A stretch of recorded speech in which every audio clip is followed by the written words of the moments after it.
예수님은 창조주이시죠. 예수님은 하나님과 함께 세상을 지으시고 또 우리를 지으셨습니다. 우리는 예수님이 지으셨기 때문에 덧없이 아름답습니다. 세상 그 어떤 것과 다르죠. 많은 학자들 혹은 자연 숭배론자들은 인간이나 자연이 다를 바 없다고 말을 합니다. 그러지 않습니다. 우리가 풀 한 폭이나 땅 밑에 기어다니는 벌레와 같을 수는 없습니다. 새가 아무리 아름답다고 해도 우리만큼은 아름답지 않습니다. 우리는 하나님의 형상을 가졌습니다. 예수 그리스도는 예수 그리스도의 모습을 가진 고귀하고 아름답고 신선하고 신성한 존재입니다. 이 땅에 존재하는 모든 것들이 우리와 같지 않습니다. 우리는 이 땅에 있는 것들을 보존해야 될 그런 책임감 있는 자들이고 우리는 더 아름다운 그런 존재들입니다. 우리는 무한히 아름답고 소중한데 여러분 지금 한번 자신을 이렇게 한번 어떻게 둘러보십시오. 여러분 내면이라든지 여러분의 마음이라든지 여러분들의 삶의 자취를 한번 돌아보십시오. 정말 우리가 아름답고 신선하고 신성하고 고귀하게 보이는지 그렇게 보이십니까? 만일 그렇게 보이지 않는다면 왜 그럴까요? 정말 우리가 아름답고 신선하고 신성하고 아주 고귀한 존재들인데 내가 나를 돌아보았을 때 아이고 뭐 나 같은 것이 나는 생각이 든다면 왜 그럴까 하는 문제입니다. 겸손하기 때문일까요? 그러지 않습니다. 우리들의 죄 때문입니다. 죄가 우리를 파괴하였습니다. 아름답고 신선하고 신성하고 고귀한 모습을 다 깨트려 버렸어요. 하나님과 함께 복되고 평안하고 즐겁게 살아야 되는데 산다는 것이 오히려 죄 때문에 짐이 되었습니다. 불안하고 또 힘들고 어렵고 두려울 때가 있어요. 특히 지금은 코로나19 때문에 뭐 염려가 한두 가지가 아니고 어려움도 한두 가지가 아니고 두렵기까지만 합니다. 우리 교회에서도 성탄절 예배를 어떻게 해야 되나, 송구행신 예배를 어떻게 해야 되나, 한 단계만 격상이 되면 우리가 예배를 드리지 못하는데 어떻게 해야 되지?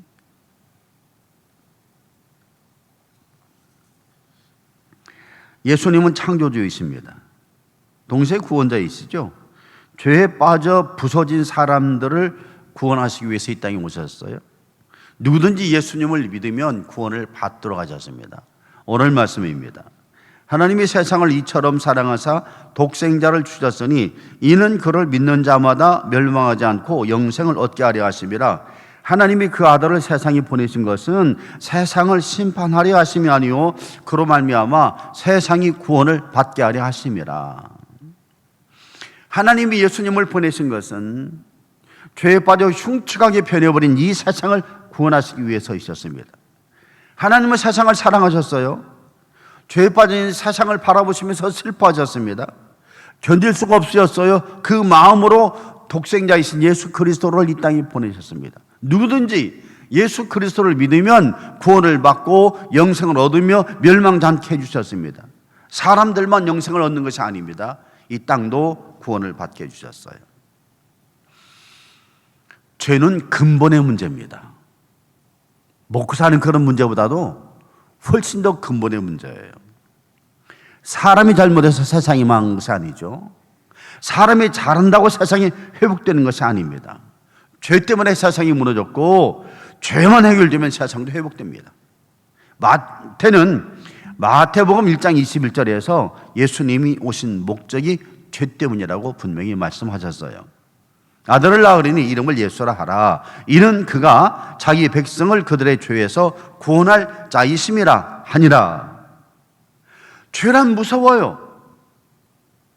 죄가 들어온 순간에 모든 것이 산산조각이 나버립니다. 일곱 깨지듯이 모든 것이 깨져버려요. 세상을 제대로 볼 수가 없습니다. 죄가 세상을 흔들어 놓아버렸어요.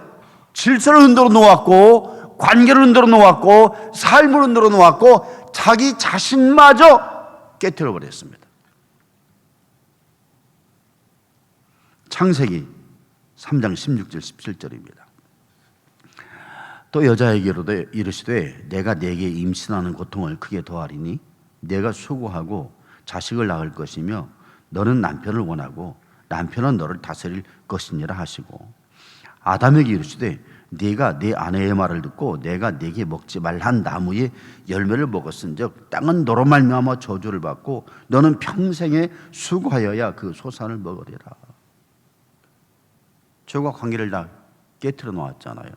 하나님과 아담 사이에, 하나님과 하와 사이에, 그리고 아담과 하와 사이에, 또 아담과 하와와 세상 사이에 모든 것을 다 깨뜨렸어요. 모든 것을 자기 것으로 하려고 했습니다. 다스리려고 했어요. 다스림이 갈등이 되고 결국 살인과 전쟁과 자기중심이 되었습니다. 죄가 관계와 질서를 깨뜨리더니 사람들을 자기중심으로 돌아가게 만들었어요. 창세기 11장 4절입니다. 또 말하되 자 성읍과 탑을 건설하여 그 탑 꼭대기를 하늘에 닿게 하여 우리 이름을 내고 온 지면에 흩어짐을 면하자 하였더니 죄가 모든 질서를 흐트러 놓자 사람들이 자기중심이 되었습니다. 하나님을 위해서 살지를 않습니다. 자신을 위해서 살기를 시작했습니다. 자신의 이름을 내기 시작했습니다. 거대한 성을 쌓기를 시작했어요. 이기주의, 인문주의, 사람 중심이 되었습니다. 사람이 사람 중심으로 돌아온 순간부터 인간의 흉악한 모습들이 자취를 남기기 시작했어요. 세계 모든 곳에 스며들기를 시작했습니다. 로마서 1장 21절 이하입니다. 하나님을 알되 하나님을 영화롭게도 아니하며 감사하지도 아니하고 오히려 그 생각이 허망하여지며 미련한 마음이 어두워졌나니 스스로 지혜 있다 하나 어리석게 되어 썩어지지 아니하는 하나님의 영광을 썩어질 사람과 새와 짐승과 기어다니는 동물 모양의 우상으로 바꿨느니라. 곧 모든 불의, 추악, 탐욕, 악의가 가득한 자요, 시기, 살인, 분쟁, 사기, 악독이 가득한 자요, 수군수군하는 자요, 비방하는 자요, 하나님께서 미워하시는 자요, 능욕하는 자요, 교만한 자요, 자랑하는 자요, 악을 도모하는 자요, 부모를 거역하는 자요, 우매한 자요, 배약하는 자요, 무정한 자요, 무자비한 자라.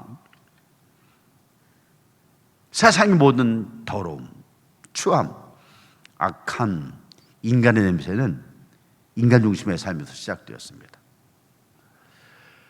사람들은 하나님을 떠나면 무엇인가 좀 더 아름답고 더 귀한 것을 만들어낼 줄 알았어요.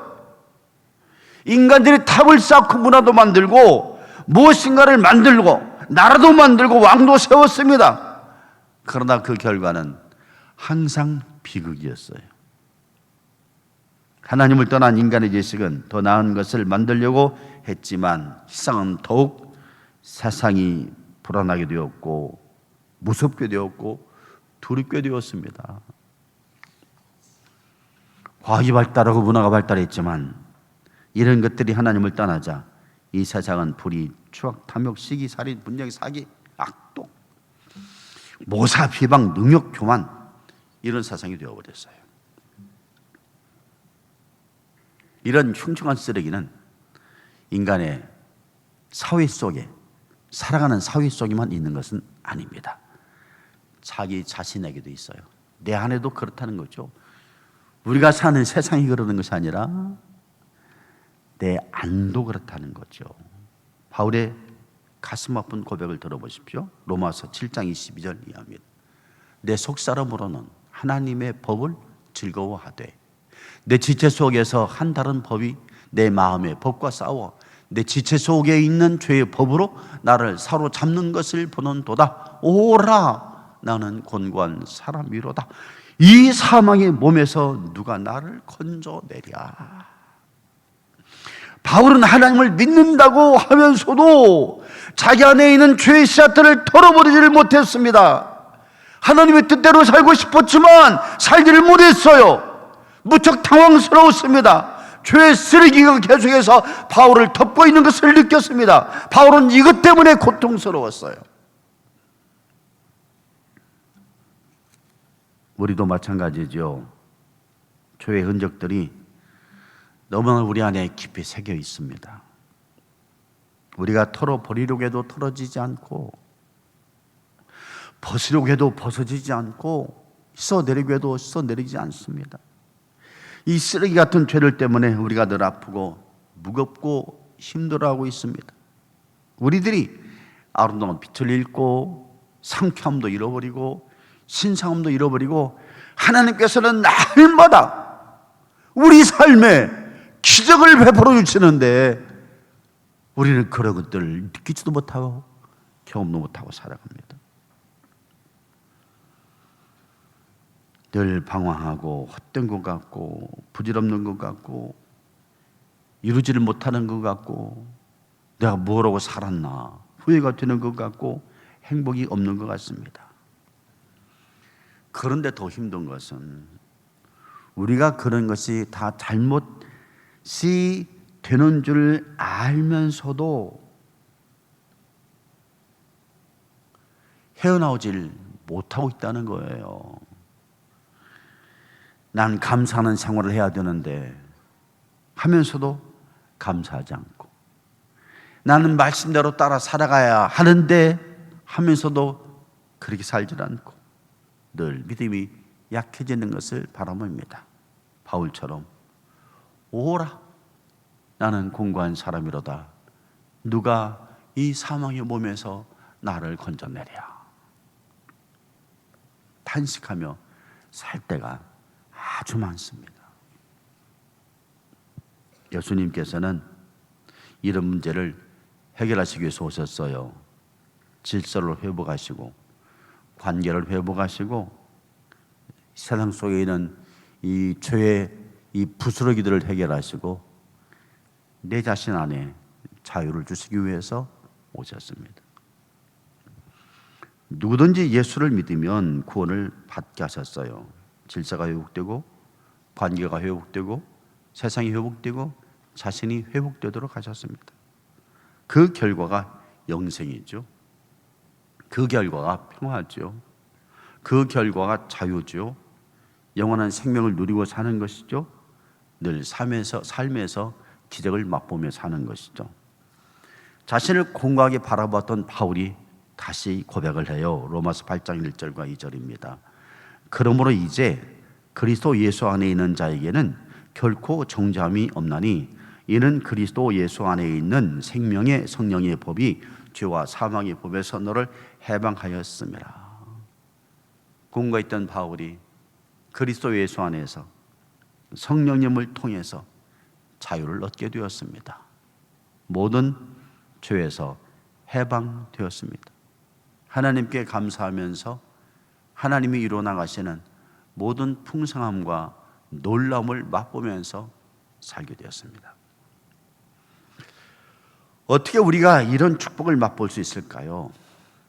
어떻게 이 땅에 태어나서 하나님이 최고로 지어주셨는데 이 삶을 제대로 누리면서 살 수 있을까요? 삶을 제대로 살아갈 수 있을까요? 어떻게 날마다 하나님이 베푸시는 기적 같은 것을 늘 느끼고 경험하며 살 수 있을까요? 하루를 마치면서 정말 감사해. 오늘 잘 살았어. 오늘 하루가 다 눈부신 기적이었어. 내 삶이 이렇게 변화가 되다니 하는 삶을 살 수가 있을까요? 다음 몇 가지를 기억해 두십시오. 첫째는 주님만이 구원하심을 믿어야 됩니다. 구원이 다른 곳에 있지 않습니다. 주님만 구합니다. 우리의 구원이 우리들이 잘해서가 아닙니다. 우리들이 잘나서가 아니고 우리들이 좋은 행동을 해서가 아닙니다. 그런 것은 아무런 관계가 없습니다. 오직 주님만이 우리를 구원하신다는 거죠. 사도행전 4장 11절 12절입니다. 이 예수는 너희 건축자들의 버린 돌로서 진 모퉁이의 머릿돌이 되었느니라. 다른 이로서는 구원을 받을 수 없나니 천하 사람 중에 구원을 받을 만한 다른 이름을 우리에게 주신 일이 없음이라 하였더라. 믿음은 이런 것이죠. 믿음으로 구원을 받는다는 것은 이런 것입니다. 첫째, 나는 하나님의 사랑을 받을 때가 전혀 없는 존재다. 난 하나님의 사랑을 받을 수가 없어. 둘째, 주님이 이런 나를 사랑하셔서 나를 구원하시기 위해서 내 죄를 대신해서 죽으셨구나. 주님이 나를 위해서 죽으셨구나. 둘째. 셋째, 나는 이것을 받아들여야지. 그렇구나. 여기 믿음에 이르는, 믿음으로 구원에 이르는 길입니다. 여기에 나의 행동이 필요가 있습니까? 나의 의가 필요가 있습니까? 나의 재산이 필요가 있겠습니까? 나의 지식이 필요가 있겠습니까? 나라는 것은 아무것도 필요 없어요. 하나님이 나를 사랑하시는구나. 사랑하셨어. 나를 구하시기 위해서 예수님을 보내셨어. 그래? 그러면 받아들여야지. 이게 구원에 이르는 믿음입니다. 하나님이 여러분들을 사랑하셨음을 믿습니까? 예수님을 보내셨음을 믿습니까? 이것을 받아들이세요? 할렐루야. 이게 구원이에요. 그래서 은혜다라고 말하는 거예요. 구원이 은혜다. 오직 믿음, 오직 은혜, 오직 성경. 이런 거죠. 둘째, 늘 회복의 길을 걸어야 돼요. 우리가 행함으로 구원을 받는 것은 아니지만 구원을 받으면 자동적으로 새롭게 해야 될 길이 열립니다. 그 길이 생기죠. 회복의 길입니다. 우리를 의롭다 인정하신 그분의 영이 우리를 도우셔서 새로운 길을 걷게 하세요. 사실 우리가 하나님이 나를 사랑하셨구나, 나의 죄를 위해서 예수님을 보내주셨구나, 내가 이것을 받아들이지. 내가 받아들이는 것 같지만 깨닫게 하시는 분이 성령님이시기 때문에 성령님이 우리로 그것조차도 받아들이게 하셨다는 거죠. 성령은 우리의 어두운 구석을 비추고 죄를 깨닫게 하는 빛입니다. 성령이 계셨기 때문에 내가 죄인이었구나. 나는 하나님의 사랑을 받을 만한 자격이 없었어. 그런데도 사랑해 주셨어. 예수님을 보내주셨어. 그랬어? 이게 성령이 빛이라는 거예요. 깨닫게 해주시는 것은. 또 성령은 하나님의 말씀을 깨달아 진리로 이끄는 빛입니다. 여러분들이 오늘 말씀을 들으시면서 그래, 내가 이제는 점점 회복하는 길로 가야 되라고 깨달으셨다면 이것이 성령께서 하시는 역사라는 거예요. 성경을 읽으시다가 나를 향한 하나님의 말씀이구나 라고 깨달으셨다면 그것이 성령의 역사라는 거죠. 성령이 비추시는 빛이라는 거죠. 또 한 가지는 성령은 그리스도의 영광과 아름다움을 바라보면서 따라가게 하는 빛입니다. 주님이 이렇게 아름다우시구나. 주님의 나라는 영광스러운 나라야. 나는 그런 나라에 살고 싶어. 주님, 저로 하여금 주님의 모습 비추어서 따라가게 해주십시오 라고 생각하게 하는 것이 성령의 역사라는 거죠. 저는 운동을 좋아합니다. 좋아하는 이유가 재미도 있지만은 운동에는 규칙과 노력과 모델이 있기 때문이에요. 어느 운동도 다 규칙이 있어요. 배구를 할 때 말이죠. 배구도 6인자가 로테이션으로 돌아가지만 무작정 돌아가는 것이 아닙니다. 그때마다 포지션이 있어가지고 포지션을 바꿔줘야 돼요. 만약에 포지션을 바꾸지 않으면 바로 한 점을 잃습니다. 배구 스파이크를 하면서 내려올 때 손끝이 네트를 탁 스치면 바로 한 점을 먹습니다. 수비를 하면서 브로킹을 딱 붙었는데 브로킹을 붙고 내려오다가 네트를 건드는 것도 먹어요. 한 점을 잃습니다. 그런 규칙이 있어요. 나는 운동을 통해서 인생의 규칙을 발견하고 성경의 규칙을 발견하는 것이죠. 또 한 가지는 열심으로 하는 노력이 필요합니다. 노력이 없이는 절대로 운동을 잘할 수 없어요. 정말 노력을 많이 해야 됩니다. 그리고 운동은 자기 혼자 해서는 절대로 안 됩니다. 잘하는 사람을 보고 배워야 됩니다. 그래서 감독이 있고 코치가 있는 거예요. 이렇게 하라, 저렇게 해라. 자꾸 모델을 가르쳐 주니까. 일전에 스피드 스케이팅 올림픽 2연패를 한 이상호 선수의 영상을 본 적이 있어요.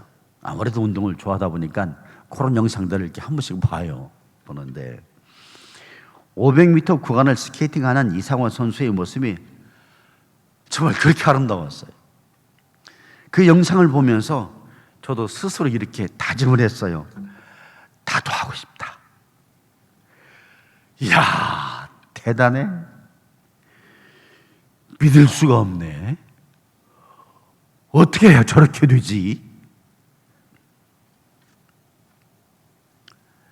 물론 제가 스피드 스케이팅 선수가 되고자 하는 것은 아니었어요. 그것을 보면서 다만 저는 목사로서 나의 삶을 이상호 선수처럼 그렇게 아름답게 살고 싶었을 뿐입니다. 그래서 경의를 표한 거죠. 어떻게 저렇게 잘하지? 대단해. 우와, 나도 저렇게 살고 싶어. 그러려면 피눈물 나는 노력을 해야 됩니다. 규칙을 지켜야 되겠죠. 그리고 무엇인가 표대가 되는 분을 따라가야 되겠죠. 우리의 표대가 누구십니까? 바로 예수 그리스도 아니겠어요? 예수 그리스도를 따라가기 위해서 있는 힘을 다 해야 된다는 거예요. 그분의 영광을 보면서, 그분의 영광이 나라를 바라보면서 그분의 영광이 나의 것이 되기 위해서 모든 수고를 다해야 된다는 거예요. 이게 바로 성령이 하시는 역할이에요. 성령께서는 나의 삶이 좀 더 회복되는 삶을 살도록 하기 위해서 어떤 분야에서도 나는 명인처럼 살고 싶어, 나는 멋지게 살고 싶어, 나는 더 풍성하게 살고 싶어, 이것을 가지고 사회에 공헌을 해야지, 헌신을 해야지, 이런 하나님의 따뜻한 빛을 비추어서 나로 하여금 그렇게 살게 하십니다. 우리가 구원을 받았으면 주님의 영이 우리를 인도하십니다.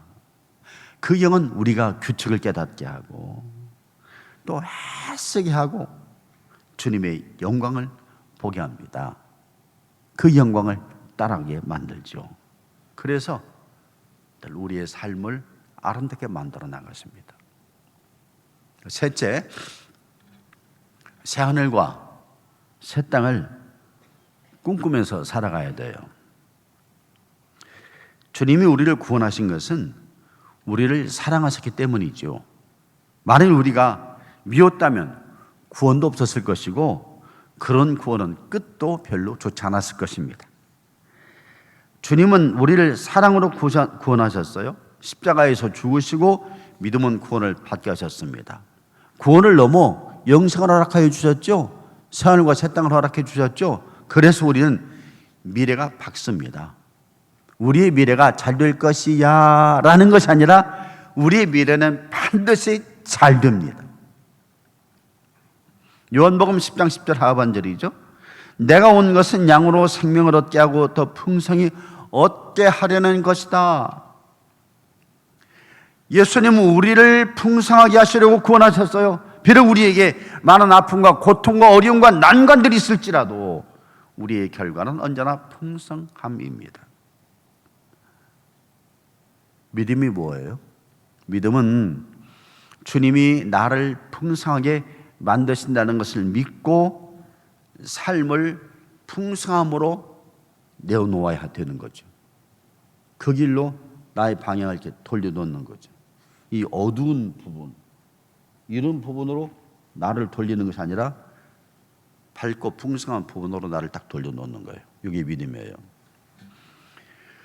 어렵고 힘든 일 만날 때 주님이 나를 풍성하게 해주실 거야.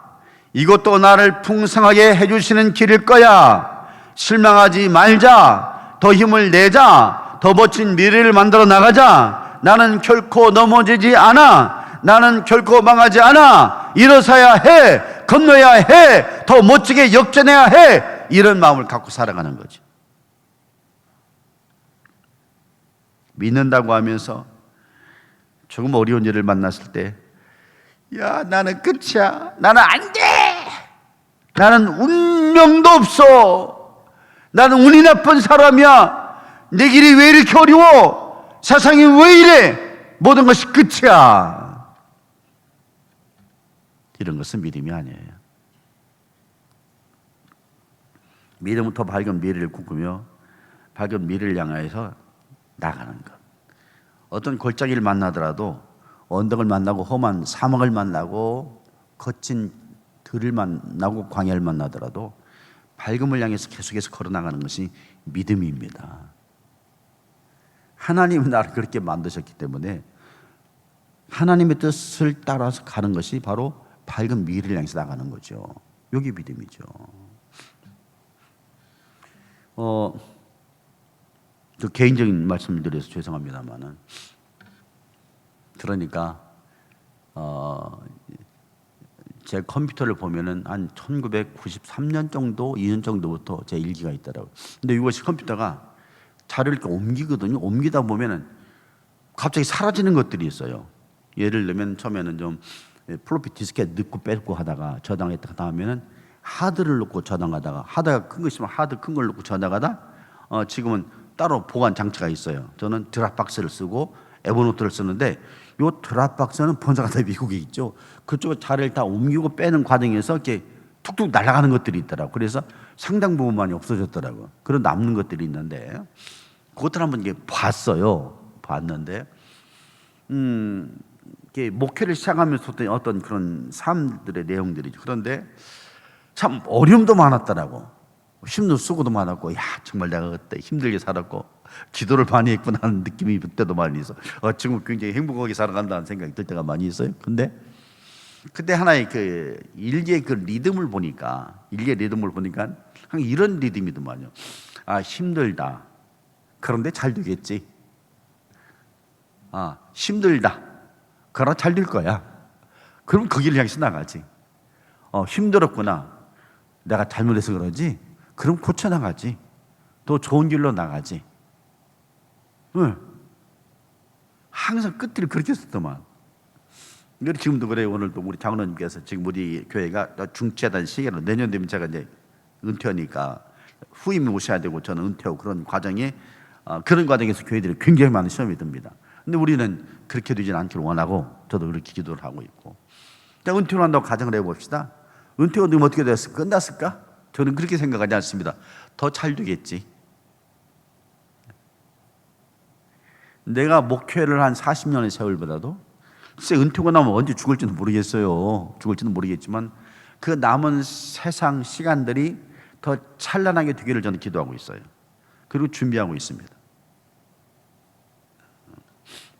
왜? 하나님은 새하늘과 새 땅을 우리에게 주시니까. 여러분, 코로나19로 어렵죠. 정말 어려워요. 안 돼요. 가게들이 사람이 오질 않잖아요. 식당도 사람이 오질 않잖아요. 다 안 되는 거죠. 우리 교회 한 분한테 전화를 했어요. 좀 어떠세요? 그분은 잘 되셔가지고 그 영업장이 모인동과 영동동이 가지고 계신 분이에요. 굉장히 잘 되세요. 좀 어떠세요? 그랬더니 목사님 말씀도 오지 마세요. 하루에 2팀밖에 안 들어옵니다. 식사 한 가격이 7,000원, 8,000원인데 2팀 못 지란 말이에요. 그 큰 가게. 다 이렇게 어려워요. 그래도 하나님은 우리를 잘 되게 하실 줄로 믿습니다. 낙심하지 마시고 실망하지 마시고 잘 될 거야. 풍성해질 거야. 나는 그 길로 갈 거야. 어두움 쪽에 내 영혼을 맡기지 말고 밝은 쪽으로 영혼과 몸과 미래를 맡기시는 여러분 되시기를 주의 이름으로 축원합니다. 그렇게 사세요.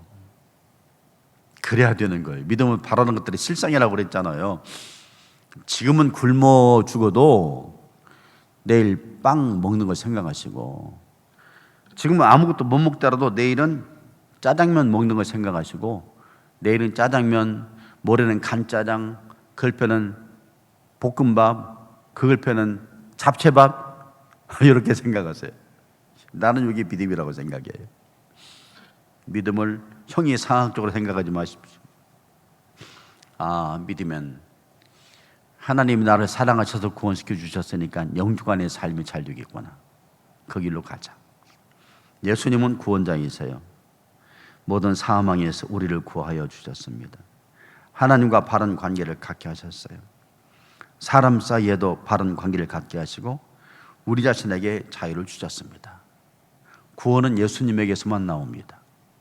구원받은 자들은 회복의 길로 갑니다. 그리고 언제나 잘 될 것입니다. 그것을 바라보시고 주님 안에서 주님이 베풀어 주시는 기적을 늘 맛보시면서 살아가시는 여러분 되시기를 주의 이름으로 축원합니다. 기도하겠습니다.